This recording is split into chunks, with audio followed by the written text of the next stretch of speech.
तुमने कभी नोटिस किया है कि कुछ लोग तुम्हारी जिंदगी में आते ही सब कुछ बदलने लगता है, लेकिन अच्छा नहीं, बल्कि धीरे धीरे खराब होने लगता है। पहले तुम क्लियर होते हो, तुम्हें पता होता है कि तुम क्या चाहते हो, लेकिन फिर कुछ लोग आते हैं और तुम्हारे अंदर एक हल्की सी कंफ्यूजन छोड़ जाते हैं। क्योंकि बदलाव अचानक नहीं आता, बदलाव धीरे धीरे होता है और तुम्हें पता भी नहीं चलता। रॉबर्ट ग्रीन जिस चीज की बात करता है वो यही है कि कुछ लोग तुम्हारी जिंदगी में सिर्फ मौजूद नहीं होते, वो तुम्हारी सोच में घुस जाते हैं। अब समझो, हर इंसान के अंदर एक एनर्जी होती है। कुछ लोगों के साथ बैठते ही तुम्हें लगता है कि अंदर कुछ एक्टिवेट हो गया है, मोटिवेशन, क्लैरिटी, फोकस। और कुछ लोगों के साथ बैठते ही तुम्हें लगता है कि तुम धीरे धीरे हैवी हो रहे हो, बिना किसी वजह के थकान महसूस होती है। ये कोई कोइंसिडेंस नहीं है, ये साइकोलॉजिकल इन्फ्लुएंस है। अब एक बहुत सिंपल लेकिन डेंजरस ट्रूथ समझो, तुम्हारा दिमाग हमेशा स्ट्रॉन्गेस्ट लॉजिक नहीं चुनता, वो सबसे ज्यादा एक्सपोजर वाला इन्फ्लुएंस चुनता है। यानी तुम जो रोज देखते हो, जो रोज सुनते हो और जिन लोगों के बीच रहते हो, वही धीरे धीरे तुम्हारी रियलिटी बन जाता है। अब एक कहानी समझो। एक लड़का था, सिंपल बैकग्राउंड से आया हुआ, लेकिन उसके सपने बड़े थे। वो हर दिन खुद को इम्प्रूव करने की कोशिश करता था, कुछ सीखता था, कुछ लिखता था और अपने फ्यूचर के बारे में सोचता था। लेकिन फिर उसकी ज़िंदगी में कुछ नए लोग आए जो बहुत फ्रेंडली थे, बहुत कंफर्टेबल थे और हर समय मजाक में रहते थे। शुरुआत में सब नॉर्मल था, लेकिन धीरे धीरे बदलाव शुरू हुआ। पहले उसका फोकस थोड़ा कम हुआ, फिर उसने अपने गोल्स पोस्टपोन करने शुरू किए और फिर एक दिन उसने खुद से कहा, अभी टाइम सही नहीं है। जो इंसान पहले क्लैरिटी में था वो धीरे धीरे एक्सक्यूजेस में चला गया और उसे पता भी नहीं चला कि ये चेंज कब हुआ। यही इन्फेक्शन का असली तरीका है।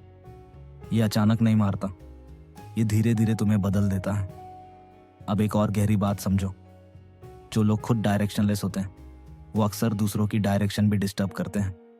वो तुम्हें इंटेंशनली नीचे नहीं गिराते, लेकिन उनका माइंडसेट ही ऐसा होता है कि वो खुद भी स्टेबल नहीं होते और तुम्हें भी स्टेबल नहीं रहने देते। अब सोचो, अगर तुम रोज ऐसे लोगों के बीच हो जो हमेशा शिकायत करते हैं, हमेशा नेगेटिव बात करते हैं और हर चीज में प्रॉब्लम ढूंढते हैं, तो क्या तुम सच में पॉजिटिव रह पाओगे? शायद कुछ समय तक, लेकिन धीरे धीरे तुम भी उसी पैटर्न में आ जाओगे। और सबसे डेंजरस बात यह है कि ये बदलाव तुम्हें पता भी नहीं चलता। तुम सोचते हो तुम वही हो जो पहले थे, लेकिन अंदर से तुम बदल चुके होते हो। अब इस लॉ का पहला हिडन मैसेज ये है, हर इंसान तुम्हारी जिंदगी में न्यूट्रल नहीं होता। वो या तो तुम्हें ऊपर उठाता है या नीचे खींचता है। और अगर तुम सच में अपनी जिंदगी को कंट्रोल करना चाहते हो तो तुम्हें यह समझना होगा कि कौन तुम्हारी एनर्जी बिल्ड कर रहा है और कौन उसे स्लोली डिस्ट्रॉय कर रहा है। क्योंकि पावर का पहला स्टेप कंट्रोल नहीं होता, पावर का पहला स्टेप अवेयरनेस होता है।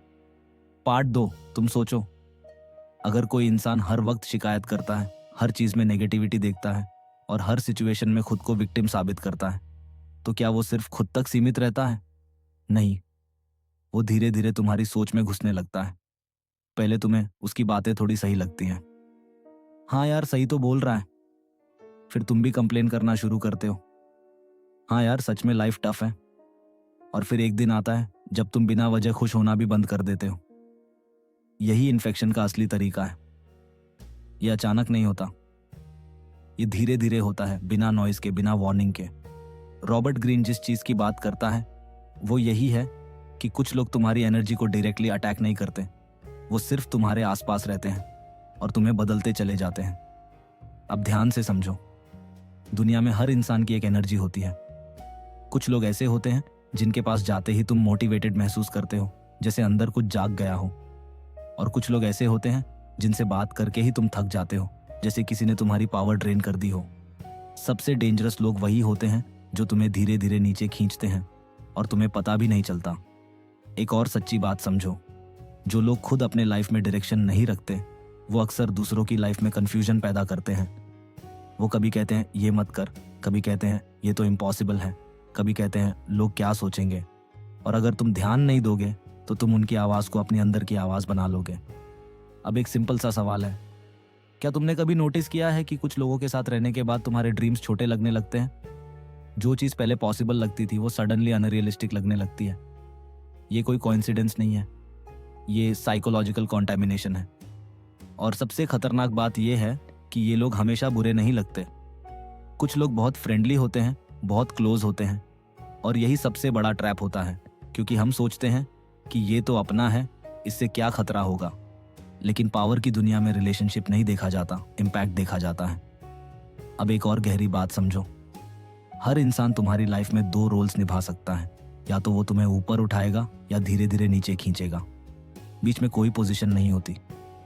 और अगर तुम स्ट्रांग बनना चाहते हो, अगर तुम अपनी लाइफ में कंट्रोल चाहते हो, तो तुम्हें ये डिसीजन लेना ही होगा कि कौन तुम्हारी एनर्जी डिजर्व करता है और कौन नहीं। क्योंकि ट्रूथ ये है, तुम हर किसी को चेंज नहीं कर सकते, लेकिन तुम हर किसी को एक्सेस जरूर दे सकते हो या रोक सकते हो। अब मैं तुम्हें अगले हिस्से में वो बताएगा जो इस लॉ का सबसे इंपॉर्टेंट पार्ट है, कि ऐसे लोगों को पहचानते कैसे हैं, बिना गिल्ट के उनसे डिस्टेंस कैसे बनाते हैं, और कैसे अपनी एनर्जी को प्रोटेक्ट करके अपने गोल्स को फास्ट ट्रैक करते हैं। तुम एक बात हमेशा याद रखना, हर इंसान तुम्हारी जिंदगी में बराबर असर नहीं छोड़ता। कुछ लोग सिर्फ समय बिताने आते हैं और कुछ लोग तुम्हारा माइंडसेट बदल कर चले जाते हैं। अब असली सवाल यह है कि तुम उन्हें पहचानते कैसे हो, क्योंकि जो सबसे खतरनाक लोग होते हैं वो खुद को खतरनाक नहीं दिखाते। वो मुस्कुराते हैं, वो तुम्हारी बातों को सुनते हैं, वो तुम्हारे साथ केयर का दिखावा करते हैं, लेकिन धीरे धीरे तुम्हारे अंदर डाउट पैदा करने लगते हैं। पहला संकेत ये है, जब भी तुम कोई नया गोल बताते हो तो वो तुम्हें एक्साइटमेंट देने के बजाय रोकते हैं। वो कहते हैं, सोच समझ कर, ये इतना आसान नहीं है, लोग क्या सोचेंगे, और तुम इसे एडवाइस समझ लेते हो, लेकिन असल में ये स्लो पॉइजन होता है। दूसरा संकेत, उनके साथ रहने के बाद तुम एनर्जाइज्ड नहीं बल्कि मेंटली ड्रेन्ड महसूस करते हो, जैसे तुम्हारी क्लैरिटी कहीं खो गई हो। तीसरा संकेत, वो हमेशा अपनी प्रॉब्लम्स को सेंटर में रखते हैं। हर कॉन्वर्जेशन में या तो उनका दुख होता है या उनकी फेलियर स्टोरी, और धीरे धीरे तुम भी उन्हीं स्टोरीज में शामिल हो जाते हो।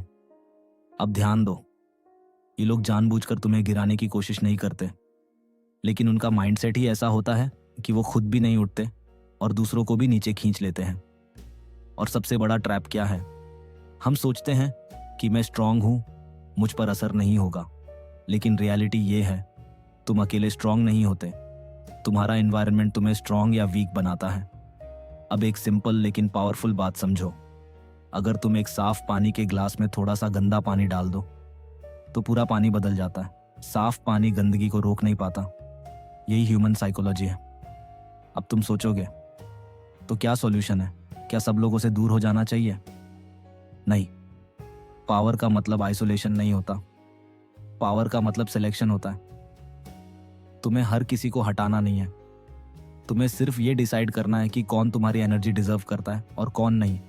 और ये डिसीजन इमोशनल नहीं होना चाहिए, ये स्ट्रैटेजिक होना चाहिए, क्योंकि जो लोग तुम्हें कंफ्यूज करते हैं वो धीरे धीरे तुम्हारे डिसीजंस भी वीक बना देते हैं। अब असली पावर यहाँ से शुरू होती है, जब तुम बिना गिल्ट के डिस्टेंस बनाना सीखते हो, जब तुम हर मैसेज का रिप्लाई देना जरूरी नहीं समझते, जब तुम हर इनविटेशन एक्सेप्ट नहीं करते, जब तुम अपनी एनर्जी को प्रोटेक्ट करना सीखते हो। क्योंकि याद रखना, दुनिया में सबसे एक्सपेंसिव चीज पैसा नहीं है, तुम्हारी मेंटल एनर्जी है। अगर वो खराब हो गई तो सब कुछ होने के बाद भी तुम एम्प्टी रहोगे। अब अगले हिस्से में हम इस लॉ का final and most powerful part देखेंगे, जहां मैं तुम्हें बताऊंगा कि कैसे अपनी एनवायरनमेंट को रीसेट किया जाता है, कैसे स्ट्रांग पीपल को अट्रैक्ट किया जाता है, और कैसे तुम अपनी लाइफ को इन्फेक्शन से कंप्लीटली प्रोटेक्ट कर सकते हो।